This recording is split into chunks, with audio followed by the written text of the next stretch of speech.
오늘 우리에게 주시는 하나님의 말씀은 로마서 3장 21절부터 31절까지의 말씀입니다. 그러나 이제는 율법과는 상관없이 하나님의 의가 나타났습니다. 그것은 율법과 예언자들이 증언한 것입니다. 그런데 하나님의 의는 예수 그리스도를 믿는 믿음을 통하여 오는 것인데 모든 믿는 사람에게 미칩니다. 거기에는 아무 차별이 없습니다. 모든 사람이 죄를 범하였습니다. 그래서 사람은 하나님의 영광에 못 미치는 처지에 놓여 있습니다. 그러나 사람은 그리스도 예수 안에서 얻는 구원으로 말미암아 하나님의 은혜로 값없이 의롭다는 선고를 받습니다. 하나님께서는 이 예수를 속죄 제물로 내주셨습니다. 그것은 그의 피를 믿을 때에 유효합니다. 하나님께서 이렇게 하신 것은 사람들이 이제까지 지은 죄를 너그럽게 보아주심으로써 자기의 의를 나타내시려는 것이었습니다. 하나님께서 오래 참으시다가 지금 이때에 자기의 의로우심을 나타내신 것은 하나님은 의로우신 분이시라는 것과 예수를 믿는 사람은 누구나 의롭다고 하신다는 것을 보여주시려는 것입니다. 그렇다면 사람이 자랑할 것이 어디에 있습니까? 전혀 없습니다.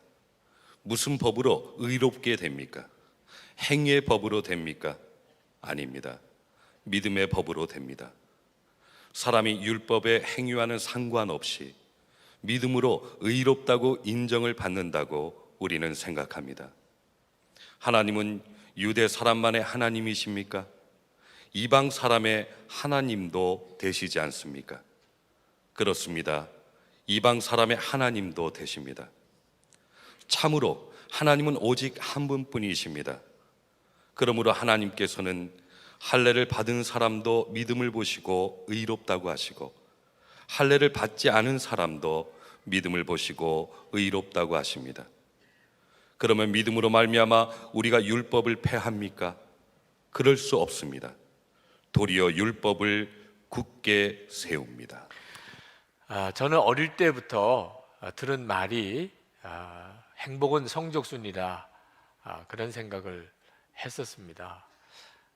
실제로 고등학교 다닐 때 3년 동안 열심히 고생하면 30년 동안 편안하다 하는 이야기를 들었는데 진짜인 줄 알았습니다. 막상 정말 살아보니까 다 거짓말이었습니다. 열심히 3년 동안 공부한 애나 3년 동안 열심히 논 애나 다 힘들기는 마찬가지 삶을 사는 것을 보면서 행복은 정말 성적순 아니다 하는 것 깨달았습니다.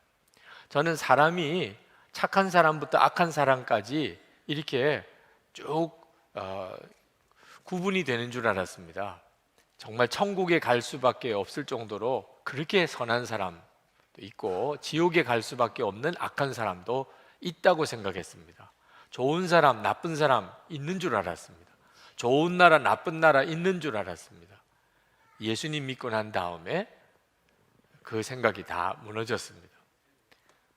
우리는 다 죄인입니다.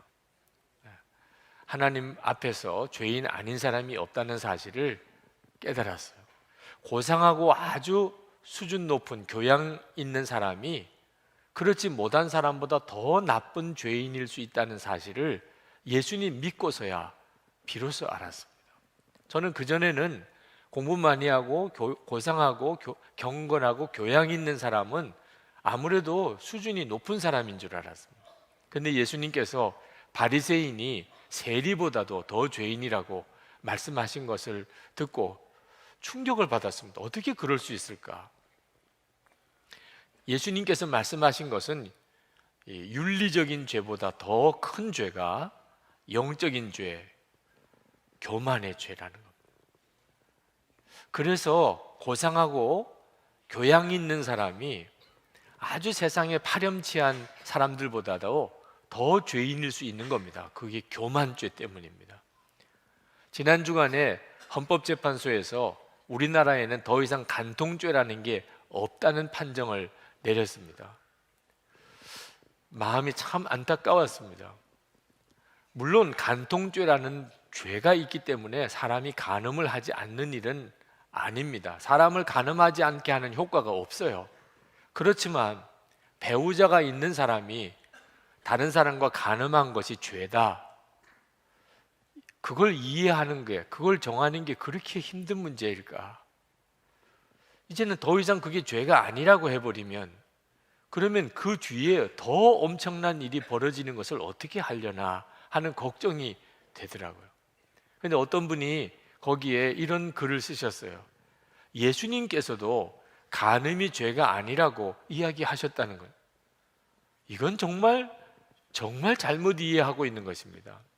예수님이 간음하다가 현장에서 붙잡혀온 그 여인에게 죄 없는 자가 먼저 돌로 치라 해서 그 여자를 풀어준 적이 있습니다. 그러나 예수님이 간음에도 죄가 아니라고 말씀한 게 아닙니다. 그때 예수님이 하신 말씀의 핵심은 다른 사람의 죄를 향하여 돌을 드는, 정죄하는 죄가 실제로 간음한 죄보다 더 큰 죄다. 영적으로 교만한 죄, 실제로 간음한 여자보다 더 큰 죄라는 사실을 예수님이 지적하시려고 하신 것이지, 간음 자체가 죄가 아니라고 말씀한 게 아니었습니다. 여러분, 우리가 흔히 어떤 사람을 보고 저 사람은 범죄형인 것 같아, 이런 말 정말 하면 안 됩니다. 그런 말을 하는 것 자체가 죄라는 것입니다. 다 같은 죄인이 다른 사람을 죄인형이다, 저 사람은 얼굴이 범죄형 같아, 이렇게 말하는 것이 무서운 일입니다. 여러분, 곱상한 범죄형이 더 무서운 거 아십니까? 차라리 범죄형인 사람은 경계라도 하죠. 여러분, 우리가 이미 로마서 1장 2장을 읽어가면서 하나님의 율법을 지켜서는 의로워질 수 있는 사람이 한 사람도 없다는 사실을 다 들었습니다. 우리는 다 하나님 앞에서 다 죄인입니다. 사람에 따라서 하나님의 율법을 좀 더 잘 지키고 못 지키고의 차이는 있습니다만, 그러나 하나님 보시기에는 다 죄인입니다. 이것을 팀 켈러 목사님은 비유로 이런 이야기를 하셨습니다. 만약에 헤엄을 쳐서 태평양을 건너가겠다고 하는 사람이 있다고 합시다. 여러분, 어떻게 생각하십니까? 세 부류의 사람이 있을 수 있겠죠. 수영도 못하는 사람, 수영을 좋아하고 꽤 잘하는 사람, 수영 국가 대표 선수. 자, 이 세 사람이 수영을 해서 태평양을 건너갑니다. 수영 못하는 사람은 물속에 들어가면 죽지요. 수영을 꽤 잘하는 사람은 한참을 수영하다가 빠져 죽겠지요. 수영 국가 대표 선수는 한 4km 정도 가다가 지치고, 한 6km 정도 가다가 탈진하고, 8km 정도 가다가 빠져 죽겠지요. 결국은 결과는 똑같습니다. 수영을 해서 태평양을 건너가겠다는 것 자체가 말이 안 되는 것. 수영을 잘하든 못하든 아무 상관없습니다. 우리가 하나님의 율법을 지켜서 의롭다고 인정을 받으려고 하는 것 자체가 불가능한 일이고 무모한 일이라는 것입니다. 한 사람도 그렇게 될 수 있는 사람이 없습니다. 율법을 가진 사람이든 율법을 가지지 않은 사람이든 우리 모두는 그런 점에서 하나님 앞에서 다 똑같은 죄인입니다. 그런데 하나님께서 우리에게 율법을 지키지 않고도 의롭다고 인정받는 놀라운 길을 열어주셨습니다. 그것이 바로 십자가의 복음을 듣고 예수님을 믿는 것입니다. 누구든지 십자가 복음을 듣고 예수님을 믿으면 그러면 그 모든 죄가 사함을 받고 의로워지는 놀라운 구원을 하나님이 열어주셨습니다. 그 말씀이 21절, 22절 말씀입니다. 그러나 이제는 율법과는 상관없이 하나님의 의가 나타났습니다. 하나님의 의는 예수 그리스도를 믿는 믿음을 통하여 오는 것인데 모든 믿는 사람에게 미칩니다. 거기에는 아무 차별이 없습니다. 여러분, 믿음으로 우리가 예수님을 믿기만 하면 의롭다 하고 인정을 받는다는 것은 율법을 지켜서 의롭다고 되는 것과 비교할 수 없이 쉬운 길입니다. 그래서 그것을 은혜라고 하는 것입니다. 너무나 쉬운 길이니까 그것을 은혜를 받았다고 말을 합니다. 23절 말씀에 23절 24절에 모든 사람이 죄를 범하였습니다. 그래서 사람은 하나님의 영광이 미치는 처지에 못 미치는 처지에 놓여 있습니다. 그러나 사람은 그리스도 예수 안에서 얻는 구원으로 말미암아 하나님의 은혜로 값없이 의롭다는 선고를 받습니다. 여러분, 이렇게 예수님을 믿기만 하면 의로워지는 이런 놀라운 구원의 축복은 이미 구약에 약속되어져 있는 것입니다. 갑자기 나타난 것이 아닙니다. 21절 말씀에 그것은 율법과 예언자들이 증언한 것입니다. 이건 구약의 제사를 말하는 것입니다. 여러분, 구약 제사는 하나님이 죄를 지은 이스라엘 백성들이 어떻게 깨끗함을 받을 수 있는지를 하나님께서 제사를 통하여 그 길을 열어주신 것입니다. 죄를 지은 사람이 속죄 제물을 가지고 하나님 앞에 나옵니다. 그리고 그 속죄 제물에 머리에 손을 얹습니다. 그러면 이 죄인과 속죄 제물이 하나가 되도록 동일하게 하나님이 받아주신다고 하셨습니다. 그래서 이 죄인을 대신해서 속죄 제물이 거기서 목에 칼이 찔려서 피를 쏟아 죽습니다. 그러면 이 죄인이 죽은 것이라고 하나님이 인정해 주십니다. 그 피 흘리는 것을 보고 이 죄인은 그것을 믿기만 하면 되는 겁니다. 하나님이 나를 죽었다고 인정하시는구나, 나도 저 제물이 피 흘린 것처럼 죽은 것이구나. 그러면 하나님께서 그 사람에게 다시 하나님과 교제할 수 있는 기회를, 다시 시작할 수 있는 기회를 주시는 것이죠. 이것이 구약의 속죄 제사입니다. 그런데 이 구약의 속죄 제사는 모형입니다.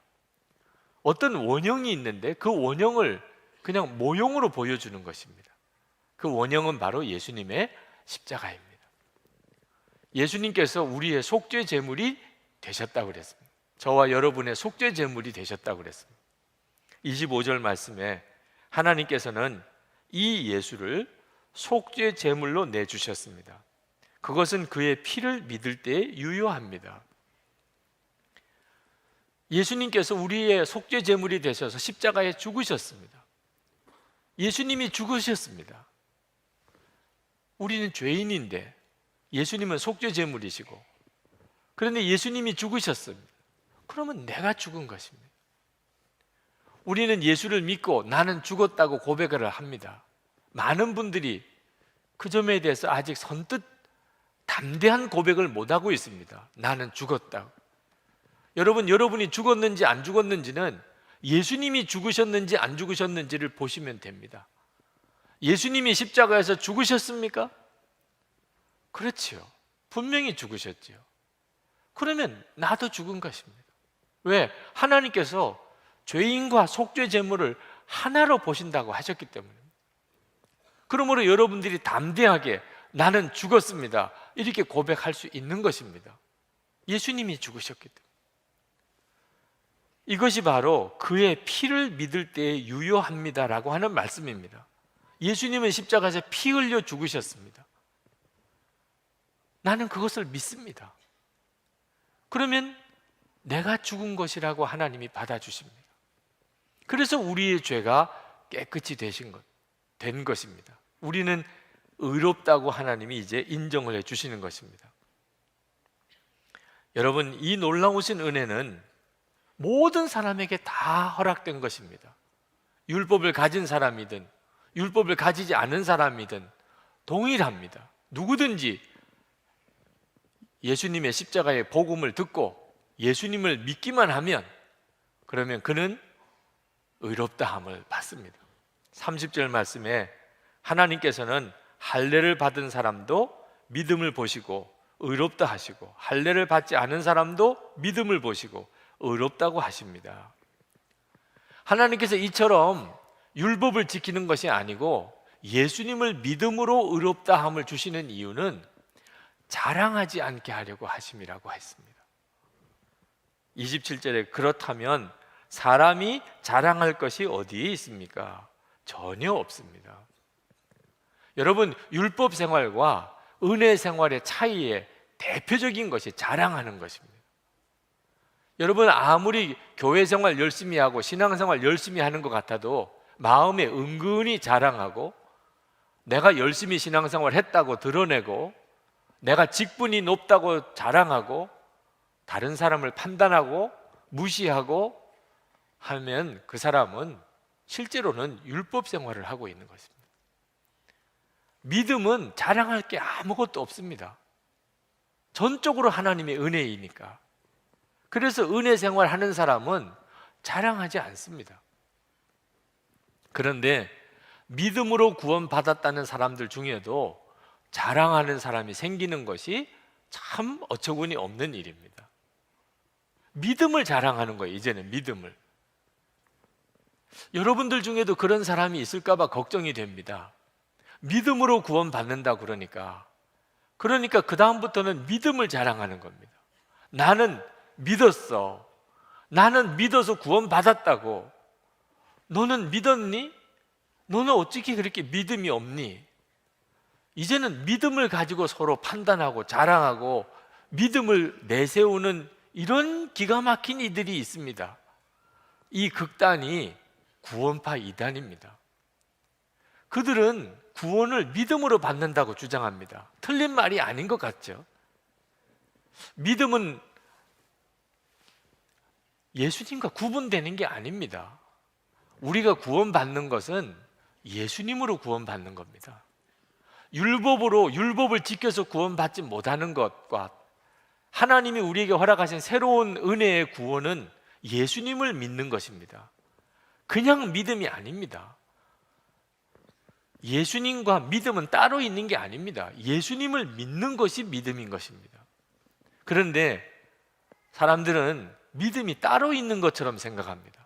그래서 믿음이 마치 나를 구원해 주는 것처럼 이렇게 오해하는 사람들이 있습니다. 그래서 믿음을 강조하는 이단이 생기게 된 거죠. 여러분, 믿음이라고 하는 것은 예수님을 마음에 영접하는 것입니다. 예수님을 항상 바라보는 것이고, 예수님을 항상 주님으로 왕으로 그렇게 섬기는 것이고, 예수님께 온전히 순종하는 것이고, 항상 예수님과 연결시켜주는 역할을 하는 게 믿음입니다. 그걸 믿음이라고 하는 것입니다. 그러므로 이 믿음은 자랑할 게 아무것도 없습니다. 믿음에 대한 큰 오해 중에 또 하나가 있는 것이, 믿는 사람은 이제 하나님의 말씀을 지키지 않아도 된다는 오해가 있습니다. 믿기만 하면 된다고 그랬으니까 이제는 하나님의 말씀을 지키지 않아도 되는 거 아니냐. 이거는 믿음을 완전히 오해하는 것입니다. 31절 말씀에 사도 바울이 안타깝게 반문합니다. 그러면 믿음으로 말미암아 우리가 율법을 폐합니까? 이제는 믿기만 하면 되니까 이제는 하나님의 말씀 지키지 않아도 되는 거 아닙니까? 이런 질문입니다. 사도 바울이 단호하게 이야기합니다. 그럴 수가 없습니다. 도리어 율법을 굳게 세웁니다. 여러분, 이해하실 수 있겠습니까? 율법을 지켜서 의롭다 함을 받지 못하고 오히려 예수님을 믿기만 하면 의롭다 함을 받는다 그랬는데 어떻게 믿음이 율법을 다시 굳게 세웁니까? 우리가 믿음을 예수님을 믿는 믿음이라고 생각하지 않고 그냥 믿음 그 자체로만 따로 있다고 생각하니까 이런 문제가 생기게 되는 겁니다. 어떤 사람이 죄인이라고 하는 사실을 믿게 하려고 설득한다고 한번 생각해 봅시다.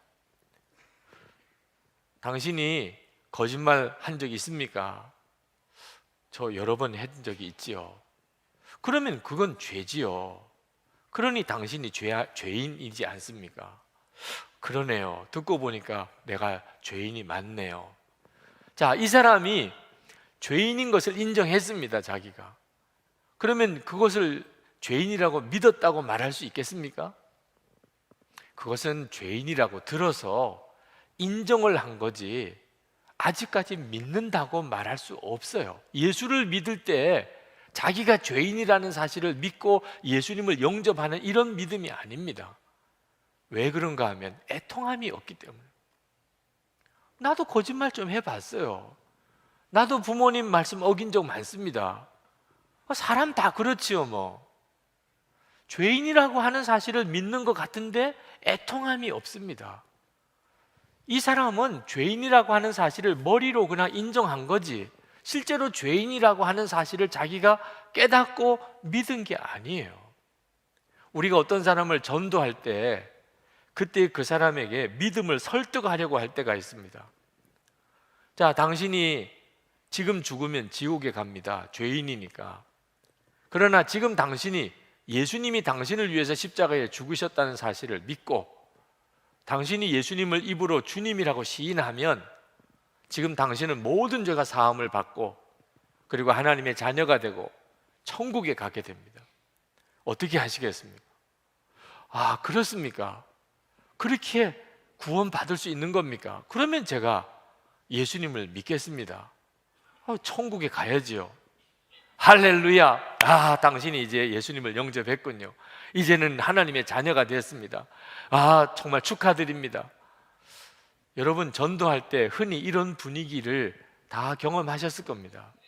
자, 그러면 이 사람이 이제 예수님을 믿고 구원받은 것일까요? 아직도 모르는 것입니다. 그 사람은 분명히 예수님을 영접했다고 그랬습니다. 믿는다고 그랬습니다. 그러나 이것은 그렇게 들어서 내가 인정을 한 거지 믿었다고 말하기가 아직은 어렵습니다. 왜? 믿음은 삶을 완전히 바꾸는 능력이기 때문에 삶이 완전히 바꾸어지지 않은 상태에서 믿었다고 하는 내용은 그는 아는 거지 실제로 믿은 게 아닙니다. 우리가 성경에 믿으면 구원을 받는다는 그런 성경 구절들을 잘 압니다. 근데 그 내용을 정확히 아셔야 됩니다. 로마서 10장 9절에 유명한 복음이 나옵니다. 내가 만일 내 입으로 예수를 주로 시인하여 또 하나님께서 그를 죽은 자 가운데서 살리신 것을 내 마음에 믿으면 구원을 받으리라. 분명히 입으로 예수님을 주님이라고 시인하고 마음으로 믿으면 구원을 받을 것이라고 그랬습니다. 얼마나 간단한 일입니까? 아니, 이렇게 되면 예수 안 믿을 사람, 구원 못 받을 사람 누가 있겠습니까? 그러나 이 말씀은 그때 당시의 시대 배경을 알아야 됩니다. 이 말씀을 할 당시 때 시대 배경은 예수님을 주님이라고 할지 로마 황제를 주님이라고 할지에 따라서 살고 죽는 게 갈라지는 때입니다. 만약에 로마 황제가 준대 예수가 주님이라고 입으로 시인하면 그러면 십자가에 못 박히고 사자굴에 던짐을 받습니다. 각오가 되셨나? 정말 죽을 각오가 되었냐는 겁니다. 실제로 그래서 순교자가 엄청나게 났습니다. 이런 상황에서 내가 입으로 예수를 주로 시인하며 내가 마음으로 믿으면 내가 구원을 받을 것이라. 목숨을 내놔야 된다는 이야기입니다. 그러므로 믿는다는 이야기는 목숨을 거는 겁니다. 목숨을. 이걸 믿는다고 이야기를 하는 것입니다. 믿음은 예수님과 온전히 연합되어져 있는 것입니다. 우리가 예수님과 온전히 연합하게 만들어주는 게 믿음입니다. 우리가 잘 아는 유명한 복음이죠. 요한복음 3장 16절 하나님이 세상을 이처럼 사랑하사 독생자를 주셨으니 이는 그를 믿는 자마다 멸망하지 않고 영생을 얻게 하려 하심이라. 믿는 자마다라고 그랬어요. 근데 여러분, 이 믿는 자마다라고 하는 이 말씀은 헬라어 성경 원어에 보면 그냥 believe가 아니고 believe in이라고 전체사가 하나 붙어 있습니다. 그냥 믿는 게 아닙니다. 내가 믿는 대상인 예수님에게 내 삶 전체를 맡기는 것입니다. 예수님을 내 인생의 왕으로 영접하는 것입니다. 이제는 예수님과 온전히 연합하고 예수님만 바라보고 예수님만 의지하고 예수님에게만 순종하는 것을 believe in 한다고 말하는 것입니다. 이렇게 믿는 사람마다 영생을 얻을 것이라고 그렇게 말씀한 것입니다. 그러니까 다시 태어나는 것입니다. 소위 중생하는 겁니다. 이제는 내가 예수님과 온전히 연합해서 예수님의 생명으로 사는 겁니다. 나는 죽고 예수로 사는 것입니다. 이렇게 된 사람은 의롭게 살게 됩니다. 사랑의 열매를 맺게 됩니다. 그냥 빌리브 하는 게 아닙니다. 페이스북에 어느 교우가 안타까운 글을 지난 명절 때 올리셨어요. 이번 명절에 구순이 되신 시어머님이 돌아가시기 전에 사위를 용서하게 되기를 그렇게 기도하셨답니다. 그런데 그 시어머님이 사위를 용서하고 받아들이지 못하신다는 겁니다. 사위는 10년 전에 딸에게로 돌아왔습니다. 그런데 그 돌아온 그 사위를 그 시어머니가 도무지 용서를 못 하시는 거예요.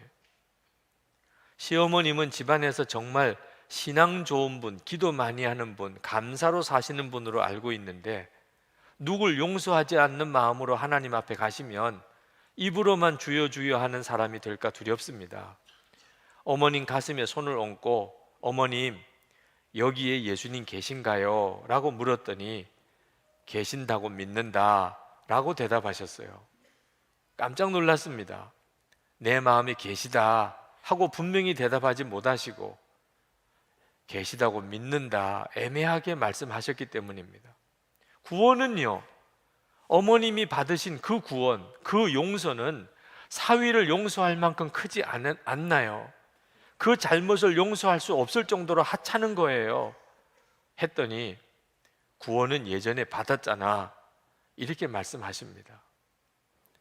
여러분, 많은 그리스도인들이 이런 걸 믿음이라고 생각합니다. 구원은 이미 받았잖아. 여러분이 정말 구원받을 믿음을 가졌는지 안 가졌는지는 여러분이 알고 있는 지식을 말하는 것이 아니고 지금 여러분이 그것 때문에 의롭게 살며 사랑하며 사는지를 말하는 것입니다. 여러분, believe in 하지 않고 그냥 believe 하는 것의 차이점에 대해서 야고보 사도가 지적했습니다. 야고보 2장 17절에 보면 이와 같이 행함이 없는 믿음은 그 자체가 죽은 것이라. 행함이 없는 믿음, 죽은 믿음이 있다는 거예요. 이 믿음이 어떤 믿음이냐면 그냥 believe 하는 믿음입니다. 지식으로만 알고 있는 믿음이에요. 이런 믿음은 귀신도 믿는 믿음입니다. 야고보서 2장 19절에 내가 하나님은 한 분이신 줄 믿느냐? 잘하는도다. 귀신들도 믿고 떠느니라. 여기서 하나님이 한 분이신 줄 믿느냐라고 하는 요 구절에는 in이 없어. believe in이라고 쓰지 않았습니다. 그냥 believe라고 그랬습니다. 하나님이 한 분이신 줄 믿느냐? 귀신도 그걸 믿어요. 귀신도 그걸 믿고 떱니다. 근데 그 믿음이 구원받을 믿음이겠습니까? 아니, 믿음이 구원을 준다고요? 그러면 귀신도 다 구원받게요? 귀신이 가지고 있는 이런 믿음, 그냥 알고 있는 거예요. 하나님은 살아계시다. 하나님은 한 분이시다. 그 하나님 앞에 두렵고 떠는 거 믿으니까 그런 거죠. 그러나 이 믿음은 절대로 그를 구원하지 못합니다. 여러분, 예수님께서 공생애를 시작하셨을 때 예수님이 하나님의 아들인 것을 제일 먼저 알아본 사람은 세례 요한입니다. 두 번째 알아본 사람이 누군 줄 아십니까? 거라사 광인, 귀신 들려 미친 사람이었어요. 마가복음 5장 6절 7절에 보면 그가 멀리서 예수를 보고 달려와 절하며 큰 소리로 부르짖어 이르되 지극히 높으신 하나님의 아들 예수여, 나와 당신이 무슨 상관이 있나이까? 원하건대 하나님 앞에 맹세하고 나를 괴롭히지 마옵소서 하니. 이 귀신 들린 사람이 예수님을 보고 하나님의 아들 예수여라고 고백을 했습니다. 얼마나 대단한 믿음입니까? 아무도 그때 당시에 예수님이 하나님의 아들인 줄 모르는 그때에 그는 알아보았어요. 귀신이니까. 근데 그가 구원받았습니까? 이런 믿음 가지고 구원받을 수 있겠습니까? 여러분, 믿음은 순종과 밀접한 연관이 있습니다. 예수님과 하나로 묶어주는 끈이기 때문에 그렇습니다. 믿음은 우리를 예수님과 하나로 묶어주는 끈입니다. 예수님을 바라보게 하고 항상 예수님을 의지하게 하고 항상 예수님께 순종하게 하는 것이 믿음이니까요. 그래서 믿음과 순종은 항상 같이 갑니다. 로마서 1장 5절에 그로 말미암아 우리가 은혜와 사도의 직분을 받아 그의 이름을 위하여 모든 이방인 중에서 믿어 순종하게 하나니. 믿으면 순종하게 됩니다. 여러분, 하나님의 말씀에 순종하지 않는 사람은 이유가 무엇이겠습니까? 하나님을 안 믿으니까 그런 거. 하나님을 사랑하지 않으니까 그렇다고 그랬습니다.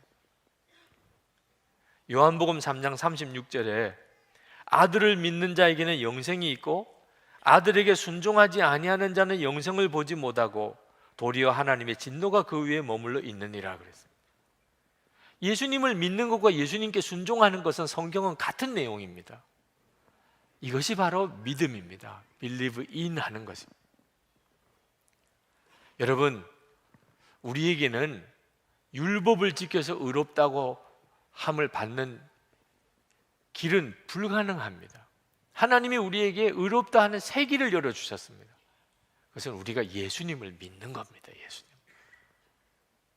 여러분이 이제 진짜 은혜의 생활에 들어가셔야 됩니다. 어제 영성일기 증인 모임이 있었습니다. 거기에 어느 집사님이 간증을 하셨는데 교우들에게 꼭 소개해드리고 싶었습니다. 올해 1월 2일 목사님께서 이제 순종만 하며 살라고 하는 제목으로 신년 집회 말씀을 전하실 때 영성일기를 순종일기가 되게 해보자. 주님을 생각하고 바라보는 데서만 그치는 것이 아니라 이제는 무엇을 순종했나 기록만이라도 해보자 라고 말씀하셨습니다. 그 다음 날부터 몇 월 며칠 순종일기라는 제목을 붙여서 순종일기를 쓰기 시작했어요. 그로 인하여 주님은 자녀 양육에 있어서 제게 변화를 주셨습니다. 그러면서 3년 전 일기를 예를 드셨어요. 2012년 6월 9일 더 많이 주님께 여쭤봐야 할 텐데 아직도 내가 알아서 혼자 처리해버리는 일이 너무 많다. 오늘 큰아이를 훈계하는 일에 있어서도 그랬다. 참 유창한 말로 그럴듯하게 아이의 잘못을 지적했고 아이에게 잘못된 행동을 수정하겠노라 다짐도 받아내었다. 그러나 마음은 개운치 않다. 하나님의 온전한 그 사랑으로 아이를 바라보지 못했기 때문이리라. 주님. 근데 이 집사님이 올해 2월 5일 일기는 이렇게 썼습니다. 큰아이로 인해 마음이 잠시 요동했습니다. 그러나 스스로 잘못을 알고 있는 아이를 더 이상 야단치지 말라는 마음을 주셔서 그렇게 되기를 원했더니 순종이 되었습니다. 감사합니다, 주님. 순종한 후 돌아보니 정말 잘했다 싶습니다. 계속 멈추지 못하고 똑같은 소리를 또 하고 또 하며 아이를 혼냈다면 엄마하고의 관계에서조차 사랑과 은혜를 경험치 못한 아이가 하나님의 무조건적인 사랑을, 죄를 도말하시고 더 이상 기억지 않으시는 그분의 은혜를 과연 믿을 수 있을까 하는 생각이 들었기 때문입니다. 오 주님 감사합니다. 이렇듯 주님은 부족한 엄마인 저를 주의 사랑과 은혜를 자녀에게 흘려보내는 통로로 온전히 사용하시려고 저를 변화시켜 가고 계십니다. 또 주님은 시댁 부모님과의 관계에서도 변화를 주셨습니다. 그러면서 3년 전 일기를 예를 드셨어요. 2012년 7월 17일 매일 아침 남편 편에 어머님 드실 과일 챙겨서 보내고 퇴근하며 아이들 데리고 병원 가서 어머님께 인사 먼저 드리고 집에 오는데 어머니께서는 편찮으셔서 그런지 고맙다 애쓴다 소리 한마디 없으시니 참 서운해요. 재활치료를 위해서 모신 지금의 병원도 마음에 들지 않으시는지 불편하다 소리만 하시니 어찌 모셔드리고 어찌 그 마음을 헤아려 드려야 할지 주님 힘들어요. 주님 자신 없어요. 그런데 올해 1월 25일 일기입니다. 양평 시댁에 늦은 시간에 도착했습니다. 저녁을 해드리러 간 건데 5시 30분이 넘어서야 도착하니 이미 시부모님들께서는 저녁을 다 드셨다고 하십니다. 몸이 불편하신 부모님 찾아뵙고 밥 한 끼 해서 같이 먹고 오는 일인데 죄송한 마음으로 어머님을 뵈서 그런지 서운한 마음에 언짢으신 듯 보이셔서 마음이 편치 않았습니다. 그러나 집으로 돌아오기 전 언제나처럼 어머님을 위해 기도하기를 원하시는 주님, 어머님 손을 붙잡고 기도하는데 눈물이 주르르 흐릅니다. 기도를 시작한 지 얼마 안 돼요. 어머님이 좋아하시는 드라마가 시작된 듯 싶어 기도를 급히 마무리하려는데 어머님께서 TV 볼륨을 줄이실 줄이야. 주님, 주님이십니다. 가끔 아직도 저는 문득문득 어머님께 나아가기가 어려울 때가 있어서 나도 모르게 피하고 싶어 도망갈 때도 있지만 주님 바라보고 나아가면 늘 한결같이 주 안에서 영으로 교통케 하시니 감사합니다. 주님, 주님이셨습니다. 이 모든 변화의 주인공은. 여러분, 믿음은 주님을 바라보는 것입니다. 주님을 정말 마음의 왕으로 영접하는 것입니다. 주님을 전적으로 믿고 걱정과 근심을 주님께 다 맡겨버리는 것입니다. 그리고 오직 주님께 순종만 하는 것입니다. 이것이 하나님이 우리에게 의롭다고 인정받는 길 주신 예수님을 믿는다는 것입니다. 우리가 이렇게 예수님을 믿기만 하면, 그러면 하나님은 우리를 예수님의 그 십자가의 피로 증거를 삼으시고 우리가 깨끗하다, 내 자녀다, 너는 나의 축복의 사람이야 라고 말씀해 주시는 것입니다.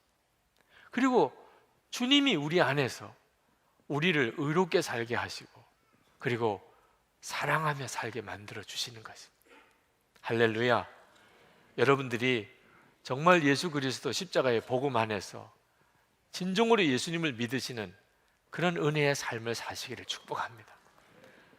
이제 우리 같이 기도하실 텐데 오늘은 특별히 성찬을 받습니다. 여러분, 이 성찬은 이 복음 그대로를 여러분이 실제로 체험하는 시간입니다. 예수님과 여러분이 믿음을 통하여 이 성찬이라고 하는 이 놀라운 은혜의 시간에 하나가 되는 것입니다. 여러분, 정말 주님을 믿으세요. 주님의 말씀을 믿으세요. 이것은 내 몸이라, 이것은 내 피라. 아멘입니다. 주님, 주님과 나는 이렇게 하나가 되었습니다. 저는 이제 더욱 주님을 의지하겠습니다. 주님만 믿고 살겠습니다. 그렇게 기도하시고 그리고 성찬을 받으시기를 바랍니다. 우리 다 같이 통성으로 기도하시겠습니다.